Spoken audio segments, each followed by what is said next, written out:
कितने भाई हैं? तीन। समझ में आई बात? अब भाई है तो बहुत सी चीजें तो सेम होगी तीनों में।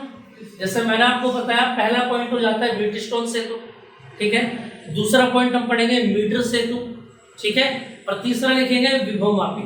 और इन तीनों में से एक एग्जैक्ट पॉइंट ऐसा होगा कि जो एग्जाम में आपसे पूछा जाएगा, ठीक है। वो कंप्लीट क्वेश्चन आएगा इसके ऊपर कि व्हीटस्टोन सेतु का सिद्धांत बताइए, कार्य बताइए, है समझ में आई बात या नहीं? उसका फॉर्मूला बताइए पूरा का पूरा।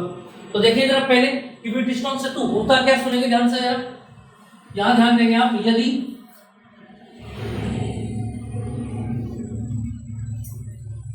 यदि इन्हीं बाद में उतारेंगे सभी एक साथ, चार प्रतिरोधों को किसी समांतर चतुर्भुज की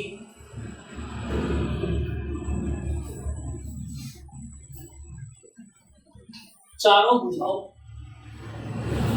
के अनुदिश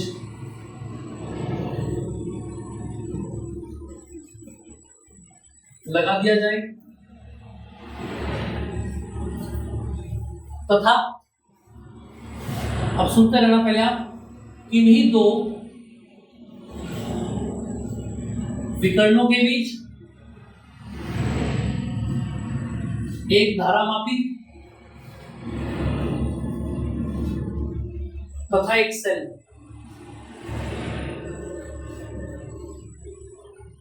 जोड़ दिया जाए तो यह युक्ति क्या कहलाती है भैया? व्हीटस्टोन सेतु कहलाती है। अब इस बात का मतलब क्या है जो हमने सामने लिखी है ना? देखिए सुनेंगे ध्यान से। अब यहां से आप ध्यान देंगे क्या, देखो भैया ये एक समांतर चतुर्भुज है, मैं यहां पर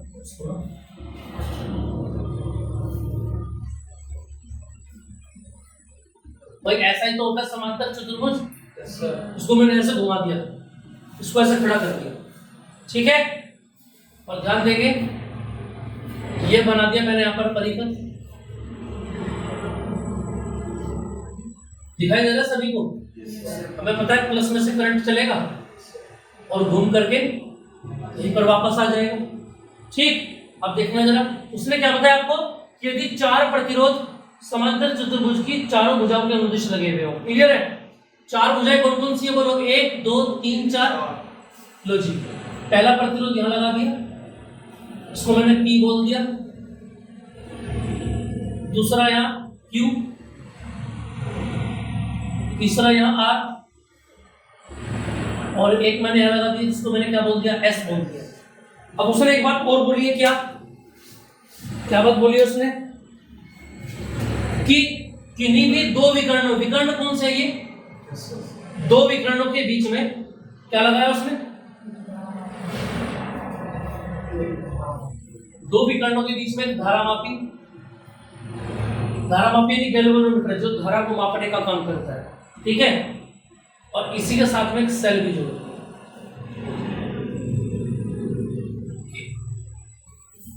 इतनी बात समझ में आ गई, ठीक है। अब हमको कैसे पता लगेगा कि कोई भी क्वेश्चन व्हीटस्टोन सेतु है या नहीं है? इस बात को देखेंगे आप। भाई इसका रिजल्ट क्या है जो हमने बात लिखी है ऊपर, देखो जरा, यहां से एक बात ध्यान देंगे आप, देखो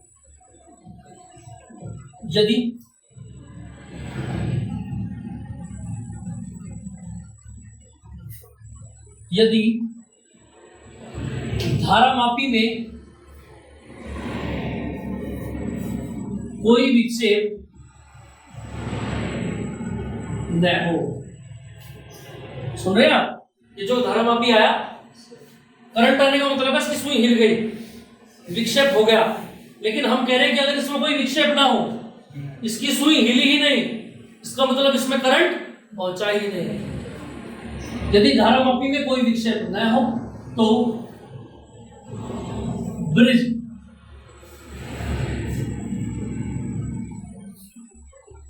संतुलित अवस्था में कहलाता है, और यदि ब्रिज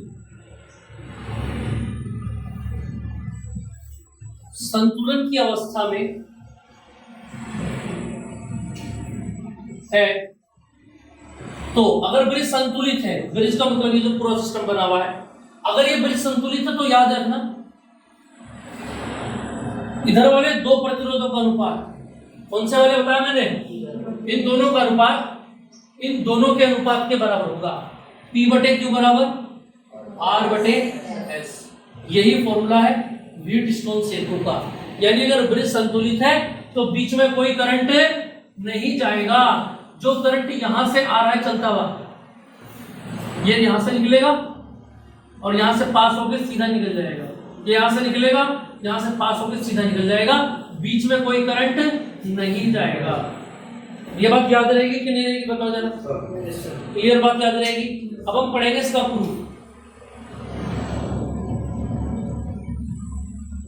ये आएगा कैसे कैसे, ठीक है। चलो, हमने पढ़ रखा है किरचॉफ के दोनों नियम, समझ में आ रही है बात। तो दोनों नियम की सहायता से हम इस बात को प्रूफ करके दिखाएंगे कि इन दोनों का अनुपात आपस में बराबर होगा, ठीक। और यही आपसे एग्जाम में पूछा जाएगा। ये सवाल दो तरीके से आएगा। पहला सवाल तो ये आएगा कि व्हीटस्टोन सेतु का सिद्धांत लिखिए, फॉर्मूला लिखिए और उसका निगमन कीजिए, यानी उसे प्रूफ करके दिखाइए। दूसरा, एक बढ़िया सा न्यूमेरिकल आपको दे देगा, ठीक है, और उस न्यूमेरिकल को आपको सोल्व करना होगा व्हीटस्टोन सेतु का फॉर्मूला लगाने के बाद, ठीक है।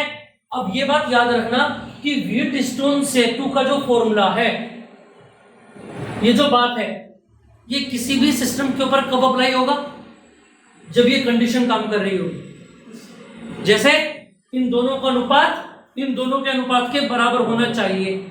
जैसे मैंने क्या कहा कि P का मान है 1 और Q का मान है 2, तो क्या अनुपात हो गया 1/2। अब मैंने कहा R का मान है 100 है और S का मान है 200, तो यहां भी क्या आएगा बोलो 100/200, यानी 100 एकम 100 और 100 दूनी 200, तो अनुपात क्या आ गया, आपस में बराबर आ गया।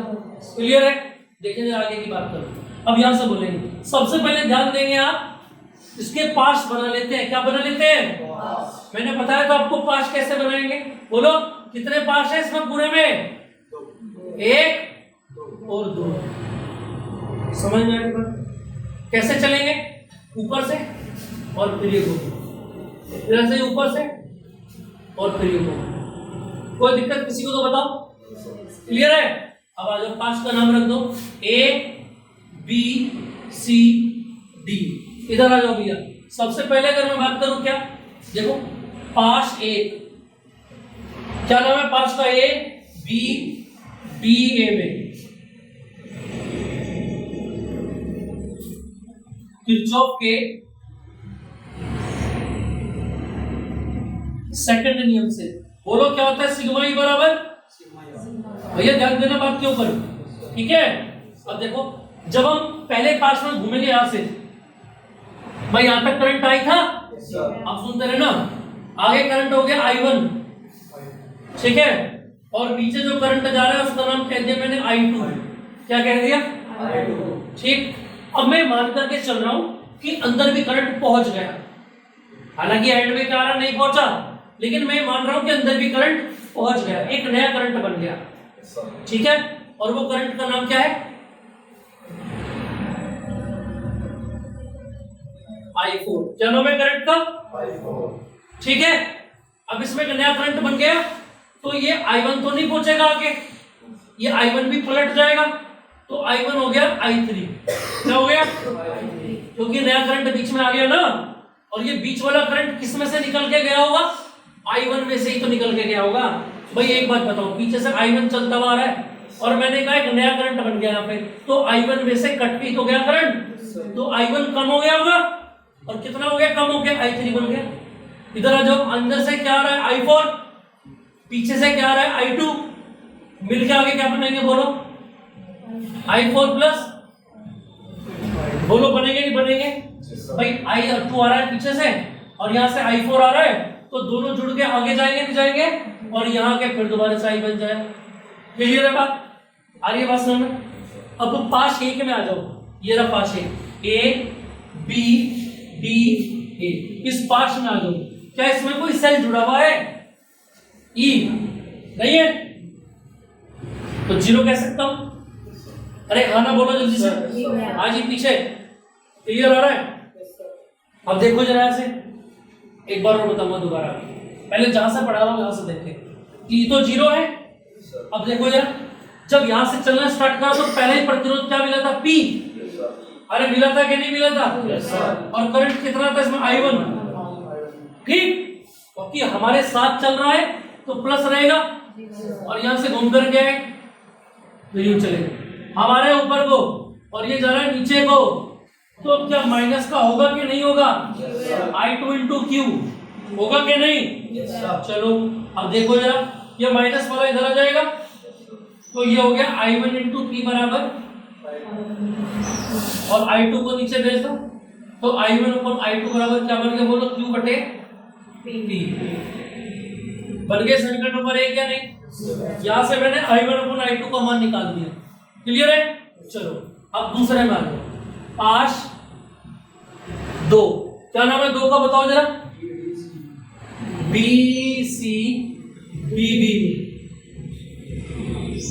तभी किरचॉफ का नियम लगाओ, सिग्मा ई बराबर, कोई दिक्कत किसी को? भाई ई तो है ही नहीं, जब यहां से घूमना स्टार्ट करा तो ई तो है ही नहीं, लेकिन पहले ही प्रतिरोध मिला हमें आर, तो I3 इंटू आर, और जब ऊपर से नीचे आ रहे थे यू, हमारे थे ऐसे और ये जा रहा था ऐसे, तो माइनस का क्या बनेगा बोलो? I4 प्लस I2, और किस में जा रहा है? ये एस में जा रहा है। क्लियर है कि नहीं? अब देखो जरा, इसको उधर ले आओ तो ये I3 इंटू आर बराबर क्या बन जाएगा बोलो? I4 प्लस I2 और इंटू के एस। बन गया कि नहीं बन गया? क्लियर है इतनी बात? इसको इसके नीचे ले जाओ तो I3 into R, sorry I3 upon I4 plus, ये नीचे आ गया और आर इसके नीचे चला गया। इक्वेशन नंबर बोलो समझ में आई कि नहीं है? एक समीकरण यहां से निकाली मैंने, और एक समीकरण यहां से निकाली। दोनों समीकरणों को अगर मुझे बराबर करना हो तो क्या करना होगा बोलो?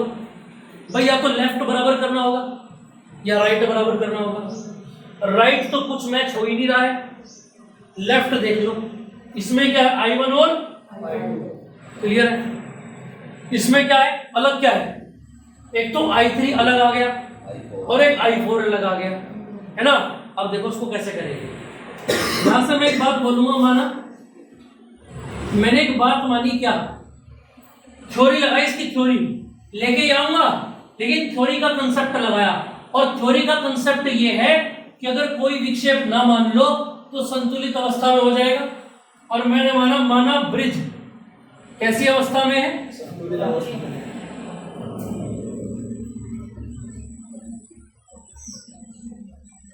ब्रिज जो है वो संतुलित अवस्था में, ऐसा मैंने मान लिया। क्लियर है? अब देखो मानने के बाद क्या होगा? ब्रिज संतुलित अवस्था में, इसका मतलब अंदर कोई करंट बना क्या बोलो? भाई ब्रिज संतुलित होने का मतलब ये है कि जो धारा यहाँ थी वही धारा आगे गई, और जो धारा यहाँ थी वही धारा आगे गई, यानी बीच में कोई करंट पैदा ही नहीं हुआ। क्लियर है कि नहीं? अरे हाँ ना बोलो, आ रहा है समझ में? अब देखो जरा, तो जब बीच में कोई करंट नहीं बना तो बीच में I4 जो बनाया था वो जीरो हो जाएगा कि नहीं हो जाएगा? बोलो। मैंने बोला था आपसे कि इसके बीच में एक नया करंट बन गया I4, और अब मैं यहाँ पर ये कह रहा हूं कि ब्रिज संतुलित अवस्था में है, और संतुलित अवस्था की थ्योरी ये है कि कोई विक्षेप नहीं होगा। कोई विक्षेप नहीं होने का मतलब ये है कि आपने जो मशीनें लगा रखी है करंट को नापने के लिए, गैल्वेनोमीटर, इसकी सुई हिली ही नहीं। हिली नहीं मतलब इसके अंदर कोई करंट बना ही नहीं, और इसके अंदर करंट कौन सा माना था हमने? I4, और करंट नहीं बना, इसका मतलब I4 कितना है? जीरो है। समझ में आई बात? अब दूसरी बात, अच्छा जब इसके अंदर कोई करंट बना ही नहीं तो क्या ये जो पीछे से I1 आ रहा था यही I1 आगे जाएगा कि नहीं जाएगा? बोलो। भाई जब बीच में कुछ है ही नहीं, ना तो लोड है कोई, ना कोई करंट है, इसका मतलब यही वाला आगे गया और यही वाला आगे गया, तो ये जो मैंने I3 बनाया, इस I3 को बनाने का कोई मतलब ही नहीं है, यानी ये जो I3 है ये पीछे वाला I1 ही है कि नहीं? बोलो। अगर बीच में कुछ है ही नहीं तो I1 ही आगे गया। अब देखिए जरा ऐसे ध्यान से, दोनों बातें एंटर करा दो 2 में, समीकरण नंबर 2 में इनके मान रखने पर बोलो I3 की जगह क्या लिखोगे? बोलो I4 की जगह क्या लिखोगे? 0। क्या बचा? बोलो सामने क्या बोलो? S बटे समीकरण नंबर 3 हो गए क्लियर? अब 3 और 2 को देखना, कुछ बराबर दिखाई दे रहा है क्या? बोलो from equation first and third, इसके लेफ्ट में क्या बोलो? I1 अपॉन, नहीं समझ में आपको है तो इतना मुंह क्यों सुधार रखा? अगर तुमको समझ में आ जाए ना जो मैं पढ़ा रहा हूं तो हल्का सा हंस दिया करो, नहीं समझते तुम? हंसने का मतलब गला फाड़ के नहीं बोल रहा हूं मैं, है ना? समझ में आई बात नहीं? अब मैं पढ़ा रहा हूं और तुम लगे वो देखने में क्यों, तो कहीं ना कहीं मामला डिस्ट्रैक्ट होता है। ठीक है, चलो आज आसान, मुझे लगे तेरा मूवी ऐसा है। देखो यहाँ पर क्या लेफ्ट में बोलो? I1 अपॉन, और इसके लेफ्ट में क्या बोलो? जब लेफ्ट साइड बराबर है तो राइट भी बराबर होगा, क्लियर सी बात है? देखो इधर क्या है? Q अपॉन, और इधर बोलो, अरे नहीं समझ में आया? नहीं आया क्या? नहीं आया? कुछ गड़बड़ा मामला तेरा है? इसका क्या है? Q अपॉन P, और इसका क्या बोलो? तो दोनों आपस में बराबर रख दिए। अगर मैं इसको पलटता हूं तो इसको भी पलटना पड़ेगा, और देखना लेके क्या आना था मुझे, ये भी लेके आना था, क्या नहीं लेके आना था? आई बात समझ में? तो ये शर्त हो जाती है किसकी?